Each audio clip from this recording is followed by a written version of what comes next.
First tonight, the Albanese government is giving an unelected bureaucrat unprecedented power to decide what we watch and can access online.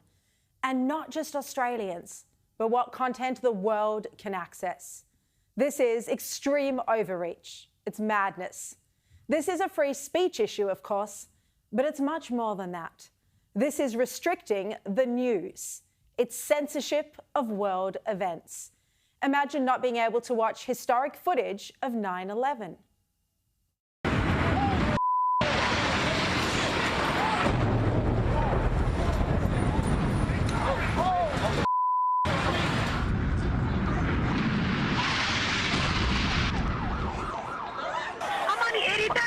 I'm gonna die, aren't I? No. Say I'm gonna die. Live, say your prayers.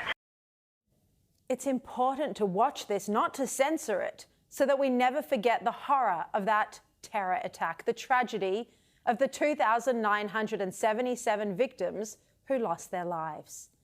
And imagine not being able to see the moment President JFK was assassinated in his motorcade in Texas. That footage from that moment shortly after midday on November 22nd, 1963 is part of our history. It's not just history books that record world events, but footage as events unfold. And then what about the famous images of Jews after the Holocaust, of children, women, families reduced to skin and bone, starved, nearly to death, barely surviving after the Allied victory? The news is often horrific. It is traumatic, certainly, but it's our history. It's the news. You can't censor it and wipe it and pretend it never happened and turn away. You can't choose which events to allow to be seen and which to censor.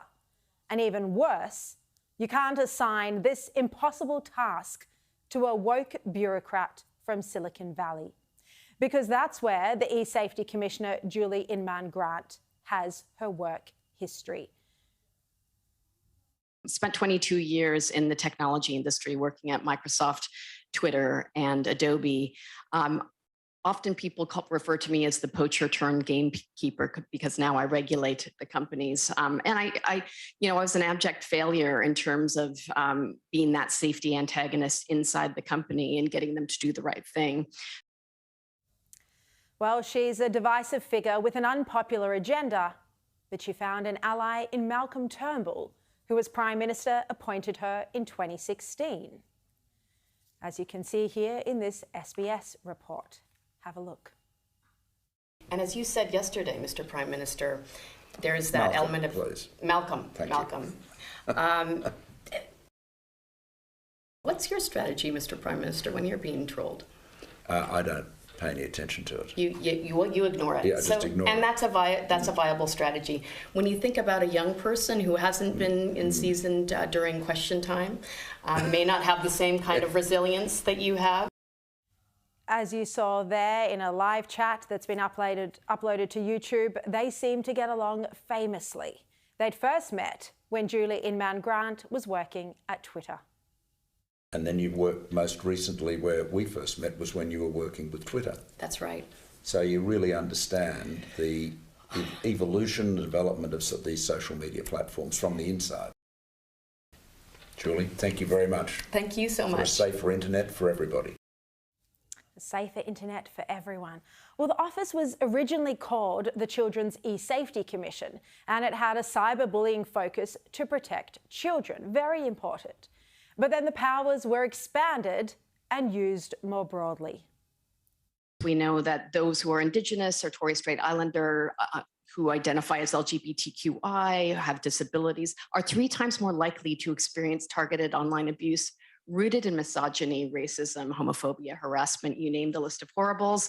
We all know they manifest online. There's the disinhibition effect. And frankly, people have been able to do it with in relative impunity, I think, until now. I think we're really reaching a tipping point. So that was a long way of saying I am Australia's eSafety Commissioner. And by the way, the eSafety Commissioner, Julie Inman-Grant, had wanted to reevaluate free speech long before the past week and a half. Have a look at this next clip. She's at the World Economic Forum in 2022 in a clip that went viral where she spoke about recalibrating free speech online. Are finding ourselves in a place where we have increasing polarization everywhere, and everything feels binary when it doesn't need to be. So I think we're going to have to think about a recalibration of a whole range of human rights that are playing out online, you know, from freedom of speech to the freedom to, you know, to be free from online violence. Recalibrating the notion of free speech online. That's what she just said. This is a highly controversial idea, but there's been no public discussion about it in Australia. Well, in this next clip, using more woke references, Julie Inman-Grant likens her regulation of the internet to a COVID vaccine. What we need now is the equivalent of an internet vaccine. We could say the COVID world of masks, sanitizing, and social distancing has its parallels in the online world. And the program she supports and is promoting globally is called Safety by Design. It cautions against misinformation and conspiracy theories online. The good news is we already have the vaccine, and we may have several more in development. We already have the tools that allow companies to build safety into their apps and online platforms. We call it Safety by Design. And this is being supported by the likes of the World Economic Forum. Now, her frustration with the tech companies, especially with Twitter, where she has accused them of not caring enough about safety, is now matched by Prime Minister Anthony Albanese. Albanese judges that billionaire Elon Musk is the most unpopular of the social media company bosses, and so he's turned him into a villain, as Paul Murray pointed out last night with this excellent compilation. We're seeing megalomaniacs like Elon Musk going to court to fight for the right to show terrorist content, alleged terrorist content on his platform. It just shows his arrogance. This is an egotist, totally out of touch. He clearly sees this as a vanity project for himself. Elon Musk has no social conscience or conscience whatsoever. Quite frankly, the bloke should be jailed. The power that man has, because of that platform that he's on, it's got to stop. That bloke has no conscience. He's an absolute frigging disgrace. And there's nothing else to say about Elon Musk. Should be jailed? A megalomaniac? An egotist? I mean, Claire O'Neill can't even sort out our borders. Who is Albanese and his team to criticise Musk? You can't even compare the achievements of the two.